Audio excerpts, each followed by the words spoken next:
Halo semuanya, kembali lagi pada video pembelajaran yang terbaru. Perkenalkan, nama saya Maria Revana Rizky. Saya adalah mahasiswi di Universitas Pancasakti Bekasi yang mengambil jurusan Fakultas Ilmu Pendidikan dengan program studi PG PAUD.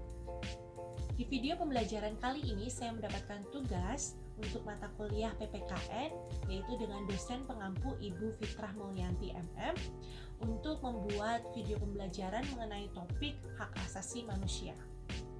Sebelum memasuki pokok pembahasan pada video pembelajaran kali ini, jika kalian menyukai video pembelajaran ini, tolong klik tombol like di bawah ini, lalu juga tombol subscribe supaya kalian bisa mengikuti setiap seri video pembelajaran yang akan saya buat ke depannya. Dan juga jangan lupa bagikan ke teman-teman kalian. Terima kasih. Hak asasi manusia atau yang disingkat dengan HAM merupakan hak mendasar yang dimiliki oleh setiap manusia dan melekat pada dirinya tanpa terbatas oleh apapun. HAM ini sendiri pertama kali lahir pada tanggal 10 Desember 1948 saat PBB memproklamirkan Deklarasi Universal HAM. Dan deklarasi tersebut berisi 30 pasal yang setiap pasalnya memaparkan tentang hak dan kewajiban umat manusia. Bertepatan dengan hari deklarasi tersebut, tanggal 10 Desember dijadikan sebagai perayaan Hari HAM Dunia. Berikut saya akan tampilkan pengertian hak asasi manusia menurut para ahli. Menurut John Locke, hak asasi manusia adalah hak yang langsung diberikan oleh Tuhan dan bersifat kodrati, yakni atas hidup, hak kebebasan, dan hak milik. Kemudian, menurut John Matterson, yaitu Komisaris HAM PBB, hak asasi manusia adalah hak-hak yang melekat pada setiap manusia dan tanpanya manusia mustahil hidup sebagai manusia. Berikutnya, menurut Miriam Budiarjo, hak asasi manusia adalah hak yang dimiliki setiap manusia sejak lahir. Hak tersebut sifatnya universal karena tidak ada perbedaan atas hak yang dimiliki. Lalu menurut Profesor Kuncoro Purbo Pranoto, pengertian HAM adalah suatu hak yang bersifat mendasar yang dimiliki oleh setiap manusia sesuai dengan kodratnya dan tidak dapat dipisahkan karena bersifat suci.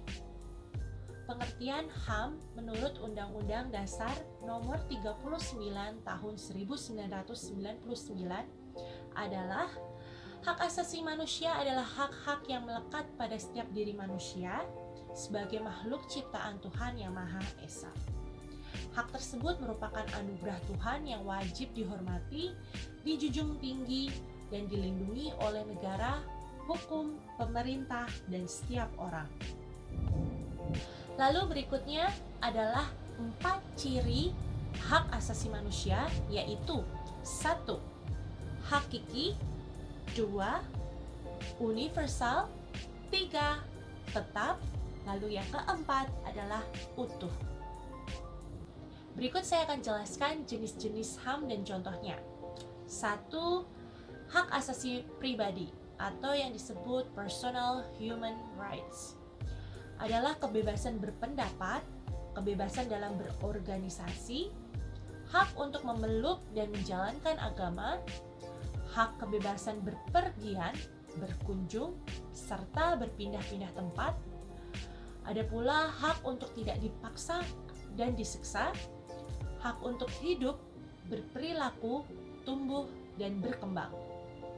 Berikut saya akan tampilkan jenis-jenis HAM sesuai dengan sektor-sektor tertentu, seperti hak asasi politik, political rights, lalu juga ada hak asasi peradilan, procedural rights, kemudian ada hak asasi sosial budaya, socio-cultural rights, lalu ada hak asasi hukum, legal equity rights, dan yang terakhir hak asasi ekonomi, property rights. Di Indonesia sendiri terdapat undang-undang yang mengatur hak asasi manusia, yaitu pasal 28A yang mengatur hak untuk hidup, Lalu yang kedua, pasal 28B mengatur tentang hak berkeluarga. Pasal 28C mengatur tentang hak memperoleh pendidikan. Pasal 28D mengatur tentang hak kebebasan dalam beragama. Pasal 28E mengatur tentang hak komunikasi dan informasi.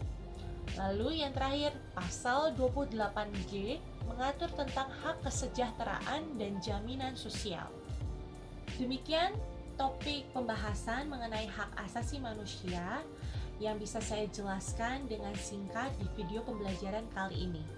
Terima kasih kalian sudah menyempatkan waktu kalian untuk menyaksikan video pembelajaran ini, dan sampai jumpa pada video pembelajaran berikutnya. Bye-bye!